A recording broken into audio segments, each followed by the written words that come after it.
Malam tambaya na ita ce na buge wani mutum da mota amma lokacin bai mutu ba ya yi ciwo sosai sai daga baya iya ciwo kusan bayan wata 4 raunin ya tashi masa sai ya rasu.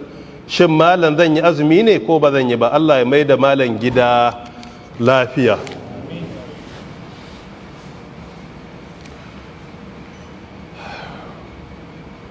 A hatsari na mota da ya kai mutum ya rasu akwai maraje kaman guda 3 da zan iya baka da suke da muhimmanci. Na farko akwai yar karamar makala da fadilatu Sheikh Muhammad Salih Al-Uthaymin Al-Wahibi At-Tamimi rahmatullahi alayhi rubuta, sunanta ahkamu hawadith sayyara, wato hukuncen hatsarin mota. Gaba ɗayanta in ka duba bugun da aka mata bai wuce shafi 8 ba, so dukkaninta yar karama ne. Asali ya buga ta ne amsa tambaya da yi wa jami'atu Imam Muhammad bin Saud al-Islamiyya kamar shekara 35 da suka wuce, suka turo masa wasu tambayoyi da ya amsa sai suka buga a cikin fatawoyinsu da suke jerantawa a ranar 20 ga watan Sha'aban shekara ta 1409 suka buga cewa ga fatawar da ya ba su akan hukuncin hawadith sayyara. Abin da ke da muhimmanci a ciki a hatsari na mota shine shin wanda yake rike da stiyari akwai ganganci nasa ko babu, sannan akwai sakaci ko babu. Fahimtar malamai in babu sakaci kwata-kwata, a magana mafi inganci babu kafara akan mutum. In babu me? In babu ganganci. In ka duba littafin Ibn Qudama shine Al-Mughni nasa, Allah ta'ala ya masa rahama, mujalladi na 12 a shafi na 116 zuwa 117 ya maimaita magana mai kama da haka cewa in an samu ganganci komin kankantarsa, fahimtar magabata shine akwai kafara a kanka ko da kuwa gangancin kaɗan ne. Ya ce ita ce fahimta ta Imamu Malik, ita ce fahimta ta Imamu Abu Hanifa, ita ce fahimta ta Ibrahim bin Yazid bin Qais an-Nakhai rahmatullahi alai, ita ce fahimta ta Sufyan bin Sa'id al-Thawri rahmatullahi alai, ita ce fahimta ta Al-Hasan ibn Abil Hasan al-Basri rahmatullahi alai. Dukkanin sun yi tarayya akan in an samu sakaci ko kaɗan ne to akwai kafara a kanka. Don haka Ibn Uthaymin rahimahullah cikin ahkamu hawadith sayyara abin da ya faɗa da ke da muhimmanci yace shine sai mu duba in aka samu akwai wato kaman wuce gona da iri naka sai hatsari ya faru, to nan akwai kafara a kanka. Wuce gona da iri yace shine misali a ce a hanyar nan ga tafiyan da za ka yi kaza kilometers per hour, kai sai ka wuce wannan, yace to a ka'ida akwai kafara a kanka. Na biyu wuce gona da iri in a motar an ce za ta ɗauki mutane 10 ne sai ka ɗauki 11 ko 12, to a nan ka wuce gona da iri, in an samu hatsari akwai kafara a kanka.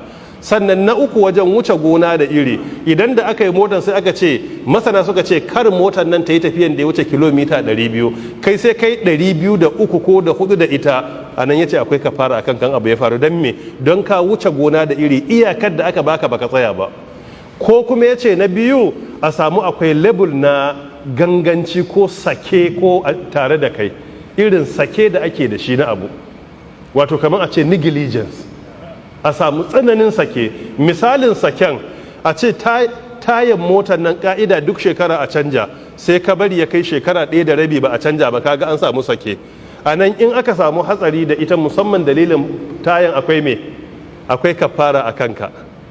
Na biyu a bangaren sake, misali kana jin bacci, a wanda ke jin bacci a ka'ida sai a ce to bari, kana jin bacci daga kafada sai a ce to bar tuki.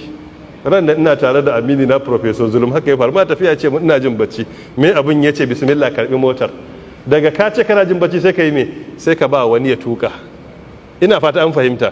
To a ka'ida idan ka ji bacci sai ka ba wani ya karbi mota ya tuka, to wani sai kana jin bacci baka bayar ba, to anan aka samu hatsari akwai me? Ya ce akwai kafara akai. Ko na uku birkin motar ya sake, kai da kanka taka kaji yana sake amma sai ka dauke ta ka fara tafiya da ita, kaga wanda ya dauki mota da burki da ba lafiyayye ba shi ya san akwai sake a ciki, to aka samu hatsari dalilin wannan akwai kafara a kanka. Ko kuma burkin motar an daure shi yayi yawa, daga ka taka sai ta daka tsalle, to a haka ba za ka tuka ta ba, kuma kai sai ka tuka, da ka taka burki sai ta yi tsallen, to anan aka samu hatsari akwai kafara. Don me? Don an samu sake daga gare ka. malamai suka ce in babu ganganci kwata-kwata babu sake aka yi hatsari aka samu rasuwa babu kafara akan mutum. Shak bin Bas rahmatullahi alai ya amsa tambayan nan ko a cikin majmu'ul fatawa tasa mujalladi na 3 shafi na 358 zuwa 359 yake cewa in aka samu sake ko ganganci akwai kafara, in babu yace babu kafara. Ya kafa hujja da ayat da Allah ke cewa wa man qatala mu'minan khata'an wa ma kana li mu'minin ay yaqtula mu'minan illa khata'a wa man qatala mu'minan khata'an fatahriru raqabatin mu'mina, har zuwa karshen ayan cewa faman lam yajid fasiyamu shahrayn mutatabi'aini tawbatan min Allah wa kana Allahu aliman hakima. Suratul nisa aya ta 92 zai zama kenan. Min babil misal kaga a wannan hali Allah ya ce wa man qatala mu'minan khata'an, kaga khata'an din ne zama akwai human error shine khata. In babu human error suka ce babu. Misali suka ce kana tuka mota ne da mutane a ciki kuma haƙƙi ne ka kiyaye rayukansu, ka zo kan gada kawai sai ka gada ta yanke sai ka yi ƙoƙarin taka burki, dalilin taka burki ko ƙoƙarin yin ribas sai ka bugi wata mota a baya don ka kubutar da mutanen da ke cikin motarka, kuma rami za ka shiga in baka yi haka ba suka ce anan babu kafara. Don me? Don kare rayukan wanda ke cikin motar kana tuki wajibi ne. In aka samu tsautsayi dalilin kana ƙoƙarin kubutar da su babu ganganci suka ce anan babu kafara.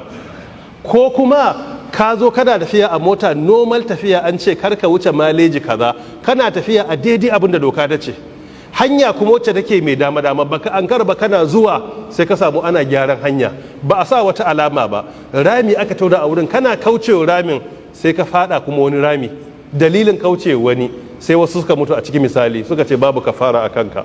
Don me? Don wajibi ne kaucewa ramin farko, baka san kaucewa na farko zai jefa ka a na biyu ba, anan suka ce babu kafara a kanka. Wannan kadai misalai na baku, lokaci ya ja. Bismillah arrahman, mu shiga tafsiri.